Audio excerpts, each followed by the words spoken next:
Moving on to other news now, towns and cities across Nigeria are slowly coming back to life as Nigerians prepare for the working week ahead of the rescheduled polls. But there are concerns that there will be a low voter turnout.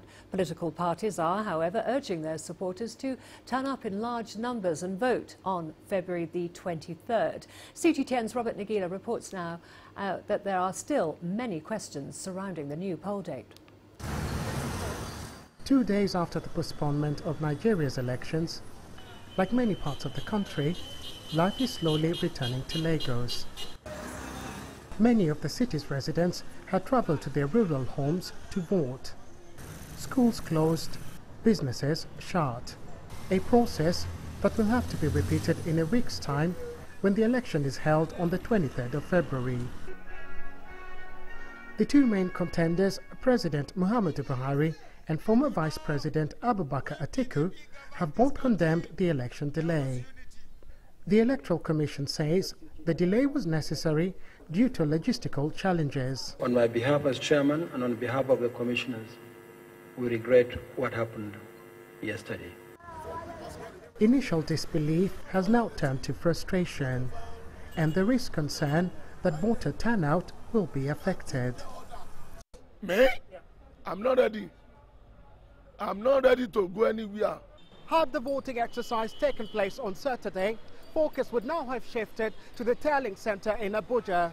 Instead, as a result of the postponement, there's a palpable sense of uncertainty, with more questions than answers for most Nigerians. Not again. That was the initial reaction from lawyer Liberus Oshoma when he received word of the postponement. Nigeria's two previous elections in 2011 and 2015 were both hit with delays. He says there are still many unanswered questions arising from the postponement. Some materials have been distributed, sensitive and non-sensitive. What becomes of those sensitive materials that have been configured? Let's take, for example, some that carries dates. Are you going to reprint those materials or you just leave them like that? Add on to that, the digital card readers, some already distributed, need to be reconfigured.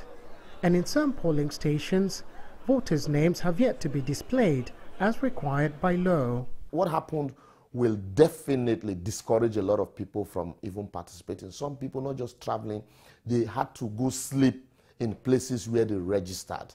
The Electoral Commission says it will be ready in a week's time despite the challenges. The country wants to believe them. Robert Nagila, CGTN, Lagos, Nigeria.